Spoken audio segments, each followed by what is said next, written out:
Hey everybody, Bill Miller here, talking about domestic violence, emotional abuse, psychological abuse, verbal abuse, from the abuser's perspective. Like we've talked about before, I'm going through the Choices program, which I believe is what California uses for all domestic violence cases, not all violence, including emotional abuse and verbal and psychological abuse. Today I did chapter 8 and chapter 9. Chapter 8 is kind of a summary of chapters 5, 6, and 7. And I've kind of talked about this in the past couple of days. But chapter 9 is where we get into problem solving, which is, boy oh boy, it has to be one of the hardest things of all relationships is problem solving.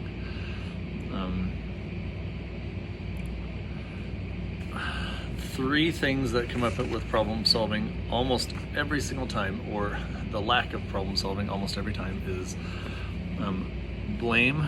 You're blaming the partner. You're blaming your partner for the problem, whatever the problem might be. You blame your partner, or you're like trying to be bossy, trying to be in control. You're trying to be, the one on top, the one that's right. You're trying to boss her around on what to do about the problem. That's never going to work either. And then the other one would be being hurtful. Being hurtful when a problem arises or a challenge is, I'm sure, the worst of the three. None of the three are conducive to actually solving a problem, but being hurtful, I don't know if blaming would be considered abusive, or if being bossy, that generally wouldn't be considered abusive. Being hurtful, not only are you not solving a problem, but you're also being abusive and causing a lot of damage for down the road. So to kind of maybe talk about each of the three. Blaming, it's generally speaking, if something comes up, I don't know if you'd even say generally speaking, but one thing that is key to remember is that it actually doesn't even matter. The problem itself, while it does need resolved, most of them need resolved. If they're going to cause tension, whether it be now or down the road, that needs to be resolved, because you can't have a bunch of unresolved challenges or problems that are going to build and stack tension and stress between the two of you. Otherwise it just becomes a shit show, and you live in kind of outside that box of okay, because now you're just always on edge and stressed and tense and stuff, and that oftentimes leads to abuse. So it's oddly more important in solving a problem. It's actually more important to stay on the same team/page with your partner, with my wife, for me, than it is to solve the problem. Staying allies with her, being partners, friends, teammates, allies, that's actually more important both in the short term and long run than solving whatever problem we're working on. Unless it's a major problem. Not unless it's a major problem. Major problems, are one thing, but if you think about it, that's very true. Knowing that you have a partner, knowing that you have a friend and an ally in problem solving, whether it be your kids are not doing well in school, or rebelling, or you're having some money issues or whatever, blaming the other person is never going to work to help solve a problem. Solving the problem is pretty important, but making sure that your wife or partner knows that you're on the same team as her, on the same side, that you're on her side, that no matter what the solution is, you're going to figure it out together. For the long in the long haul, in the long run, that's the most important thing of all of it. So Blaming is never going to be a good thing. You're never going to get shit done when you're just blaming each other. You can blame each other for hours, literally for hours, and you don't solve the problem at all. Even if you decide whose fault it was, for an example, someone spilled a glass of milk, and you determine that, yeah, okay, that person is to blame. Well, you know what? You still have to solve the problem. So what's the point? There's really none. The only actual reason that you do it is so you feel better about yourself. Like, you're feeding your ego, like, hey, I'm not the one that screwed up here, you are. All right, so I screwed up. Now what? Your ego is stroked a little bit. You feel better. Now I lost a little bit of respect for you, and I don't want to talk to you anyway, you jerk. You know what I mean? Like, being on the same page. Who gives a shit whose fault it was? Who the cause was, or who caused it? Just be together. Don't blame each other. Blame should never ever come up when solving a problem. It just doesn't. You know what I mean?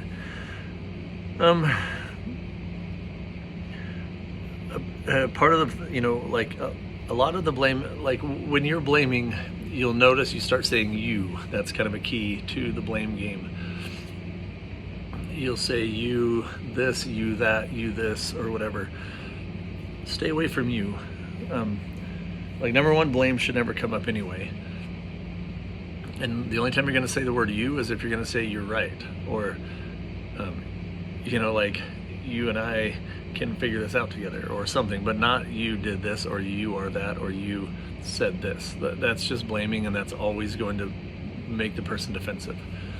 So that's kind of your result. Anytime you blame, your partner instantly gets defensive. I'm sorry.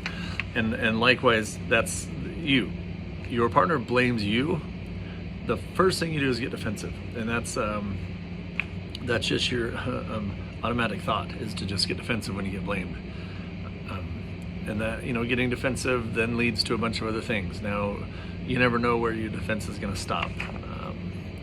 So that's kind of the part of the blame, staying away from the blame thing, and the reason for that. The next one would be bossy. You always want to work your whole relationship as equals. There's no doubt. It doesn't mean that you don't take charge of certain things and she takes charge of certain things. That is normal. That is healthy. That's very strongly encouraged by me. I love defined roles in relationships. Emotionally, you are absolutely equal and always have to be equal emotionally. If she happens to not be very good at numbers, so you are the one that balances your bank statement every month, okay, and if you happen to suck at whatever, something, and so she takes charge of that, okay, like bill paying, would be an example. If you put off paying bills all the time, and she's very organized and detail oriented, yeah, then she's in charge of the bill paying, you're in charge of balancing the bank statement or whatever. Those are defined roles. That's not, you don't have to be equals in like every single facet of your relationship. Defining roles are like who's better and who enjoys doing certain things is perfectly fine. But on an emotional level, on a psychological level, on a spiritual level, you absolutely 100% have to be equals. On a parenting level, you have to be equals no matter what. There is no boss. There's no boss in a fight, that's for damn sure. There is nothing but mutual respect, knowing that the other person is looking you eye to eye. You're not looking down at her, she's not looking down at you. That's absolutely vital. The moment you become bossy, the person becomes rebellious. They'll do the opposite. If you're like, you need to do this, you should do that, they're literally going to do the opposite every time. It's just human nature. When there's someone pushes against you, you lean into it. If someone grabs your wrist and pulls you, you know what you're gonna do? You're gonna pull back. If someone's trying to boss you around, force you to do stuff, the other person's gonna do the opposite every time. You can't solve problems by trying to be their boss. Yeah, you've got to always just see them as your ally, as your equal, as you're in it together, your friend, your partner, your teammate, and that's how you solve problems there. All right, last one would be hurtful. This is the doozer. Yeah, being hurtful is a never-ending cycle. It's abuse. You're not ever going to solve a problem being hurtful. It's just I would almost guarantee there's not one example in the world today of someone that solved a problem by insulting their partner or solved a problem by belittling your partner. There's no room for it. It doesn't belong in a relationship. It definitely doesn't belong in problem solving. There's never, ever room for being hurtful to your partner, to the person you love more than anything in this world. Don't be hurtful. The number one, the automatic response is for them to hurt you back. And now what? You're both hurt? Good job, jackass. You know, like, what is the point? There's just no room for it, ever. But it's incredibly common when a problem arises that one of the two will say something hurtful to the other, to hurt them, to like actually hurt their feelings, or to insult them, or to belittle them. And I was fucking horrible at it. Like, that was my number one form of abuse right there, is being hurtful. And it is sickening to me that I was like that. It's sickening to me to think that other people, talk to their loved ones like that. I did it, and I hate myself for it. I fucking hate. I haven't even begun to forgive myself for all of the horrible things that I said to my wife. There's no room for it. It never accomplished one thing other than, oh, here I am, living at my bar, single now. Oh, good job. Way to go, dick shit. That's what hurtful gets for you. It gets you single is what it does. There's no room. It's never going to solve a problem. You're never going to win. Ever going to win if you're hurtful to your partner. So that's just not, there's no room for it in problem solving or anywhere else in your relationship. Don't ever forget that. Don't ever be hurtful. It's so ugly. Now,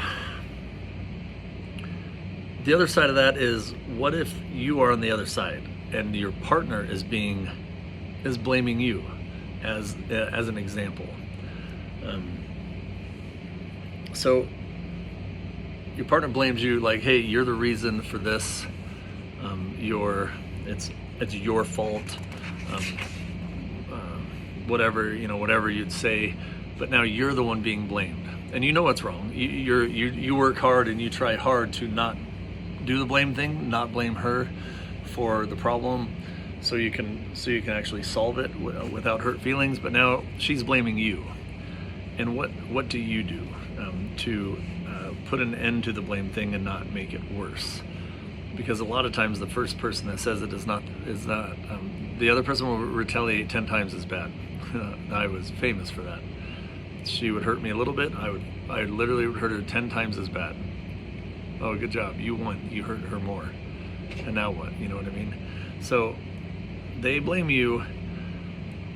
You have to be responsible for you at all times. You have to be responsible for you. So you're like, I'm gonna listen to what she has to say without getting defensive. Like, I'll take responsibility for whatever my role was in this problem. And if I'm totally to blame, then I'll say, like, I take full responsibility for this. Now let's try to solve it. you can tell your partner, like, hey, I don't want to play the blame game. I'll take responsibility for my actions, but I want to just work together to solve the problem, because the next time it may be you that is to blame, but neither here nor there on, like, whoever gets blamed, it doesn't matter. We just need to solve the problem, because sometimes you're going to screw up and sometimes the other person's going to screw up.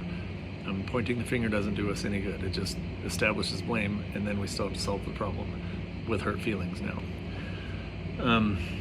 Again, if your partner starts being the bossy one of the whole thing, it's fine to say, like,